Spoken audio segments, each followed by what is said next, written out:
Today I want to talk about a question I've been thinking about recently. How do we make the left fun again? Hello there, welcome to the Bardo Podcast. My name's Marc Salmon. I'm a comedian and practicing Buddhist who needs a heck of a lot of practice. Also spent many years working in adult social care. And this is a podcast about comedy, philosophy and spirituality and thinking differently in uncertain times. This episode was meant to be a conversation with a guest, but we got the dates mixed up, so you're getting a last-minute solo version instead. So, I am starting a new comedy night with my friend, the comedian Celine Kuklowski. It's going to be a leftist comedy night. I suggested the word, we could call it Make Anarchism Great Again, and Celine shot that down immediately. So, at the moment, it's just called Leftist Comedy Night. And we're going to be starting, I think, let me just check. I think it's March the 26th. Yeah, March the 26th at Little Nan's Bar 2.0 in Deptford. We're going to try one, see how it goes, and then we might hopefully make it a regular thing. So what's the night going to be about? Well, I guess the idea was how we can make the left fun again, instead of people wagging their fingers and tutting at you like you've put the recycling in the wrong bin. You know, there's lots of ideas of joy can be an act of resistance in itself. You know, I'm not an expert in any of this. I'm just someone who's curious about how we might live a bit differently. Because as the world becomes more and more uncertain, politically, environmentally, economically, I think it might be useful to think about some of the tools people have experimented with for living together differently. And I guess when I was younger, came across anarchist philosophy. Anarchism has got a bit of a bad rep. People think it means like chaos and bomb throwers. I don't know if you've ever met me, but I'm kind of a little bit of a wimp. I recently lost to my 65-year-old mother in an arm wrestle, although she was definitely cheating. But anarchism actually, what the actual translation of it from the Greek means without rulers. And at its core, it's just simply a voluntary, it's about voluntary cooperation and free agreements between people, recognizing that you don't need a boss to tell you how to be in society. You know, and I think it's a hopeful philosophy of, you know, joining up with your neighbours and community. Anarchism really is about our relationship to power. And it places the burden of proof on those who have power to justify that power. And I think seeks to aim at a more diffused, decentralized sharing of power. You know, from my experience, I guess, of being in the left, you know, I've been in meetings, especially when I was involved in some of the climate movement, you know, some of the activism around that. And, you know, many great ideas, but sometimes it does feel like you're stuck in a hostage situation in a WhatsApp group that's quickly spinning out of control. You know, I'll give you an example of one meeting we had. There was a guy, a lovely guy that used to come there. He used to close his eyes whenever he would speak, and he would go in for a long time. And any meeting you had, he'd say, well, you know, if we tell 2 people about this, they'll tell 4 people. And if there's 4 people, well, they'll tell 8 people. And then 8 people will tell 16 people. And we'd be like, yeah, I know, but so what kind of action are we going to do, really? You know, there's a climate catastrophe happening. He's like, yeah. If we told 450 people, then they would carry the 2. Another guy that was in the meetings was always very adamant that we should go out and do outreach with the public, and as an act of service offer to wash their feet. Jesus did that, he said. Turns out the guy, I think, had a foot fetish, because every action he proposed was, well, wash your feet. But capitalism now is killing us. You know, workers produce more but earn less. There are enough resources on the planet It's just that those resources are not equally distributed. But why does the left itself sometimes maybe feel a bit miserable? I mean, we're faced with quite a bleak picture. We've got, as I discussed in episode 2, an insurmountable crisis. There is a sort of doom culture. The prevailing narrative at the moment is despair. Young people feel nihilistic and hopeless. The climate is, we don't even want to think about it anymore. And people are burnt out. And on the left, in my own experience of being active, there's endless meetings and not a lot gets done sometimes. And lots of activism in the end just becomes admin work. You're just on a WhatsApp group, just trying to figure out which splinter WhatsApp group has the link to the Signal group, which tells you to join another WhatsApp group. Even when you are in groups, unless you're able to make formal agreements in the group, informal militants may arise. The ones who have the most power informally in the group are the ones with the most free time, the ones with the loudest voice. In one case I was in, it was the one who just was spending a year not wearing shoes. So they were the most radical, so we had to do what they said. They don't wear shoes, they're pretty radical. But when does activism feel like fun? I think a lot of the time. I don't know if you've been to many protests, but they're like festivals, just without the 5-day-old toilets. I think the problem is we start treating politics like a second job. Like we've got meetings, admin, group chat. But it's the moments that really stay with me, and I think are the social ones. Those moments of solidarity, because life is better when we aren't isolated. That's the whole point of this night we want to start. It's to celebrate joy and connection with each other. Not purity, not, I bought a plastic bottle the other day because I needed to. I felt guilty the whole day. And then you buy a coffee to cope with the guilt in another plastic cup. But, we're in the real world. We're people. These are systemic issues that we need to tackle. It's not going to be about, this night isn't going to be about, everyone turning up and we have to study. There's no entrance exam. There's no tattoo requirement. You don't need to get a Frederick Engels riding on an eagle tattooed across your back. But there are left ideas that you might not be aware of that are fun and nice. And one of the bedrocks of often leftist spaces is this idea of mutual aid. And there's a nice quote from Karl Marx, actually. I think he said, from each according to their ability to each according to their need. This is the simple idea that people just help each other directly, which apparently is a radical idea now. And it happens all the time. Where the government fails, people step in. Food banks, which have now become a norm.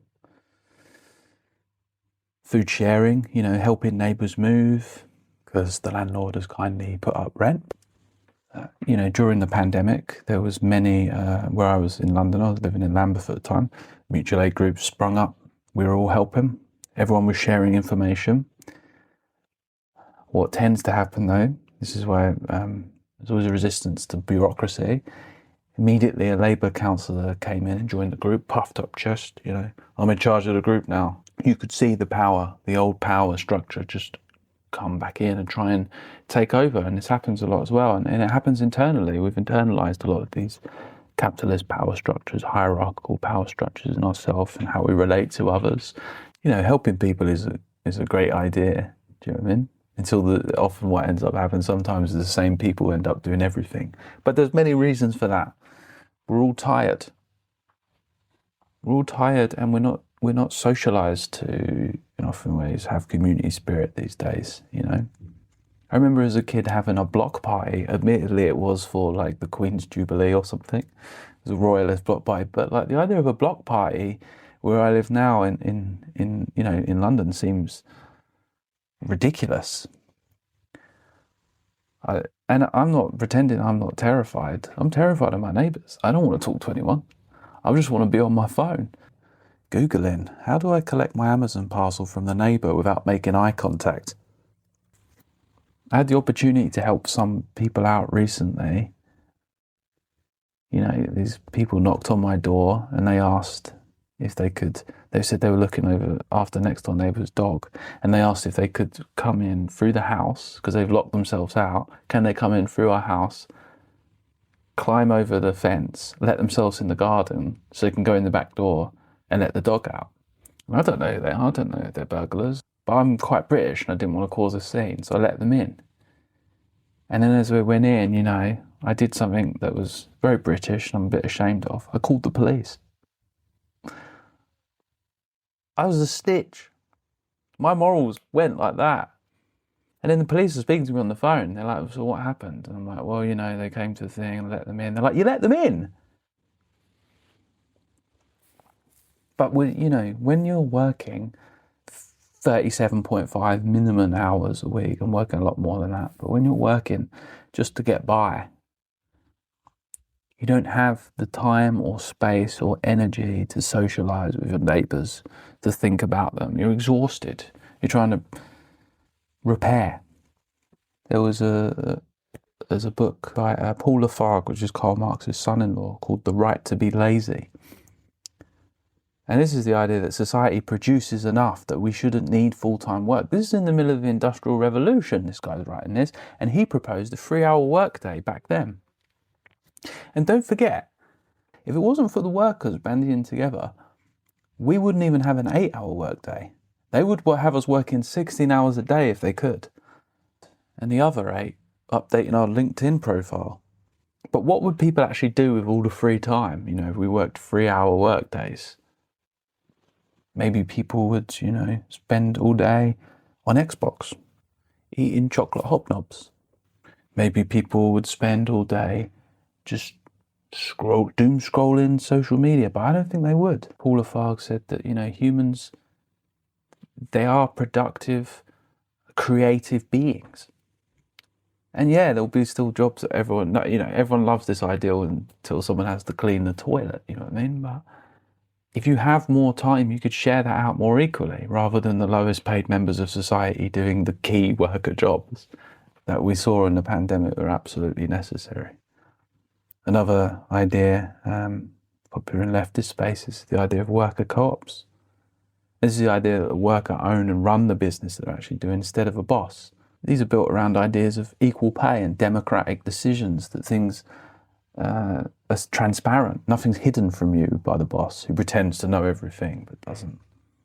And in reality, they're just hoping no one realises they don't understand the business model at all, so they can just fly under the radar until they get their performance bonus and afford their hair transplant in Turkey. Shared profits. How many of our bosses are just middle managers, just checking that you're doing work, pretending they ask you to do more work because they feel guilty that they're not doing any work, so there's more things that they can monitor. But David Graeber wrote a book called The Modern Phenomena of Bullshit Jobs, and secretly, when surveyed, said that their job's bullshit. It doesn't need to exist. It just does because there's an ideology of like, we all have to be working. But what would happen if we worked less, and then in the work that we did do, we co-owned it together? Would it just end up with like a 3-hour meeting every day about what biscuits to buy? Maybe. But for me, that would be better than us all pretending that a lot of the jobs out there are not necessary. Another idea that gets floated around is universal basic income.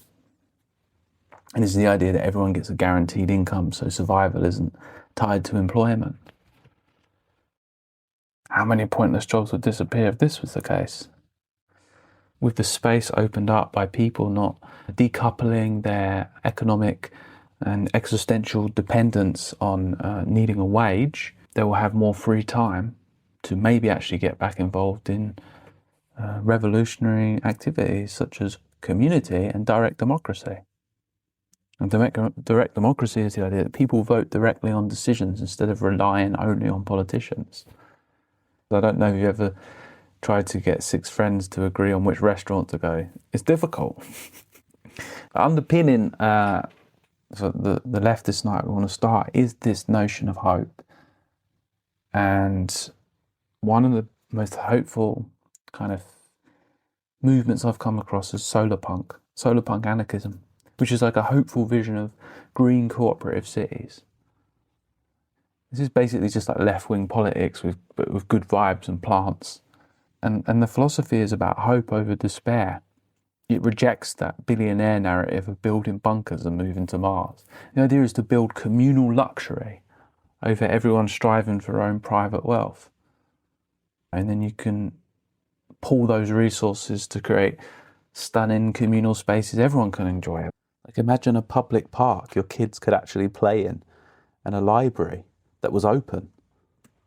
And the idea of Solarpunk anarchism is this notion of prefigurative politics, which is living in the world in the way that you would like it to be now.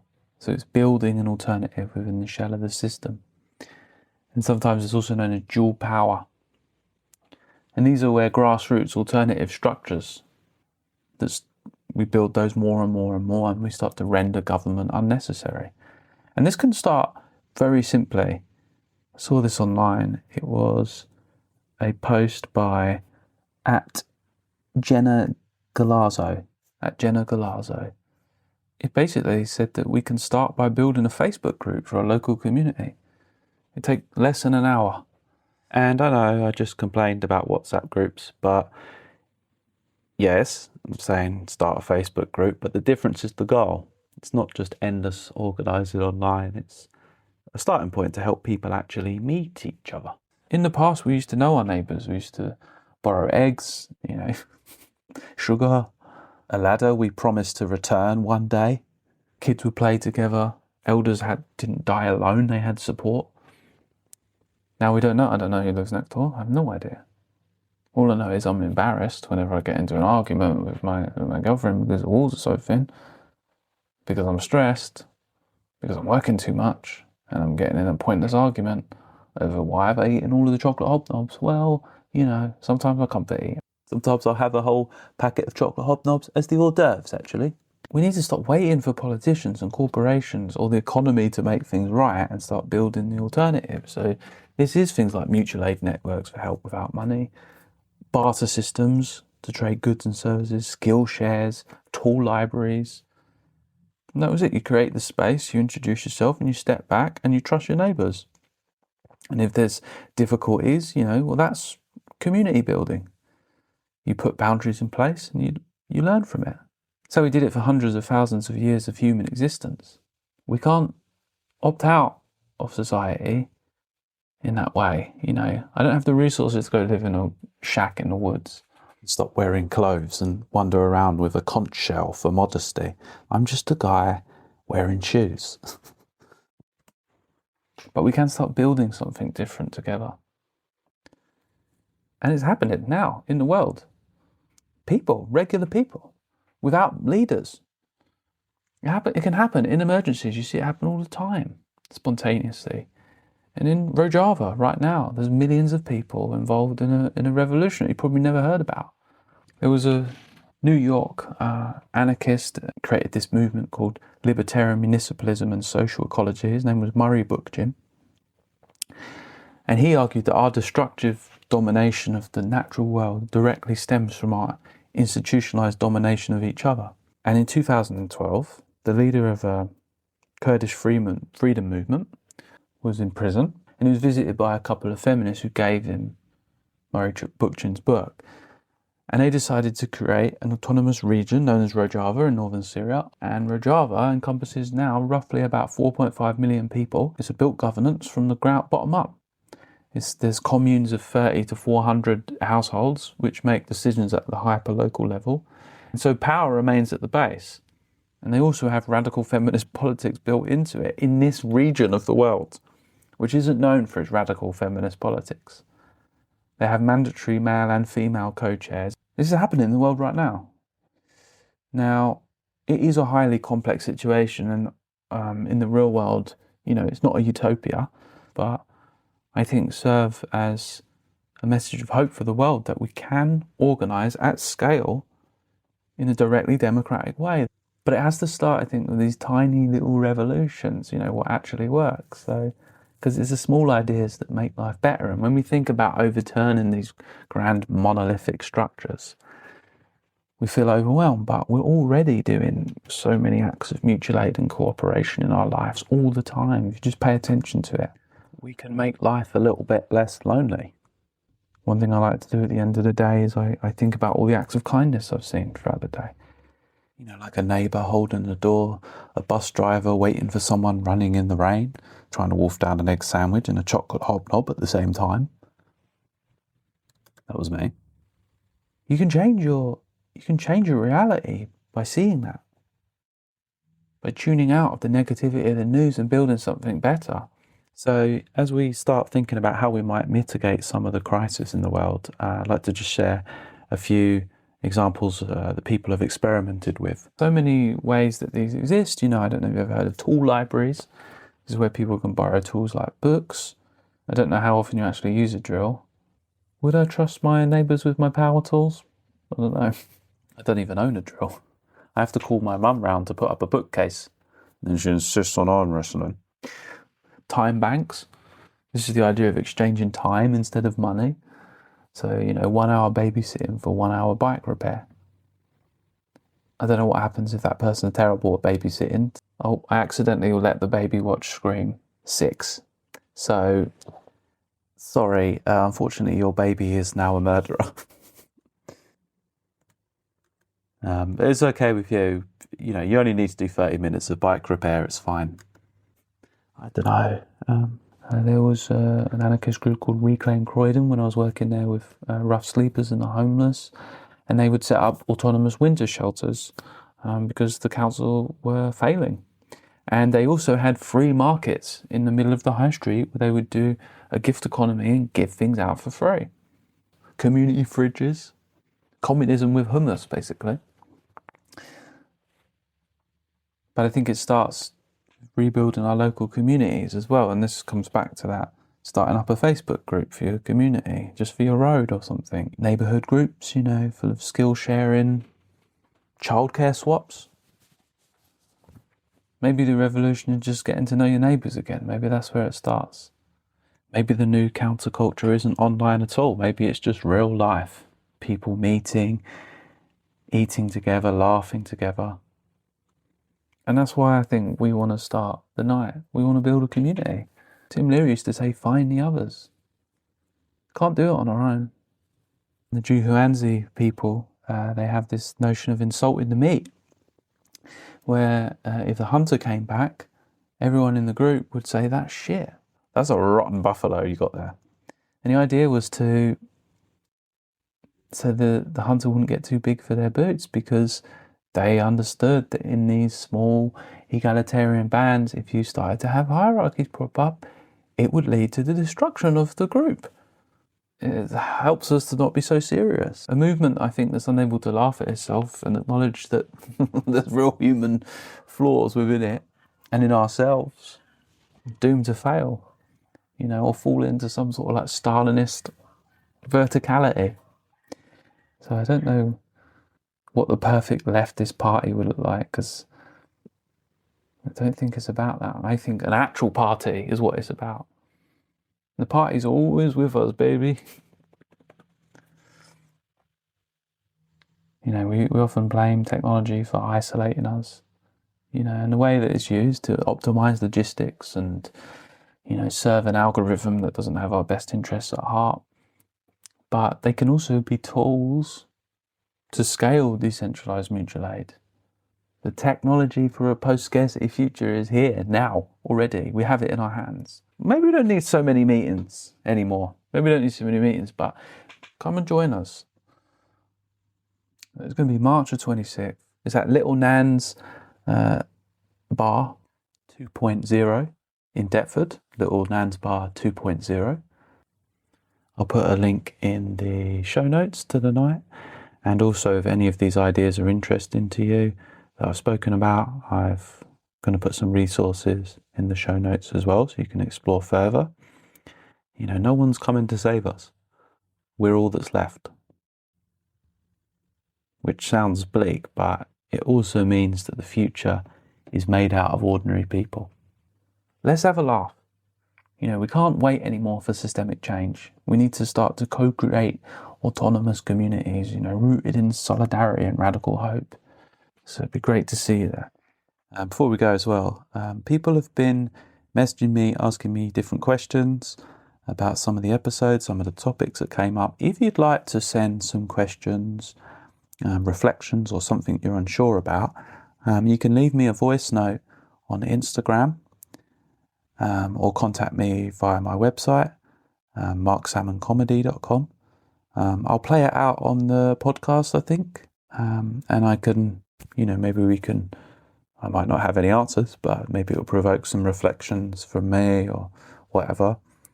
So send your voice notes in at Marc Salmon Comedy on Instagram, or contact me by my website. So far we've had podcasts with Lara Rakote on play as a radical act. We had one on the meta crisis and sort of magical thinking. We had one about vulnerability in comedy, the philosophy of laughter. We had one recently about Robert Anton Wilson, model agnosticism. So any questions about any of these topics, I know sometimes they can be a bit complex, send them in. And also, I just want to thank everyone for all the kind messages and reviews people have sent about the podcast. I really appreciate it. If you're enjoying the show, please do subscribe and leave a review. It genuinely helps people find it. And if you'd like to support the podcast, there is a Patreon, which helps me keep making this independent, ad-free, and available to everyone. You can start at like £5 if you want, or you can sign up for free. There's going to be a meditation group on there starting imminently. So hopefully I'll see you on the 26th of March at Little Nan's Bar 2.0, 2.0, wherever it is, in Deptford. Have a good one.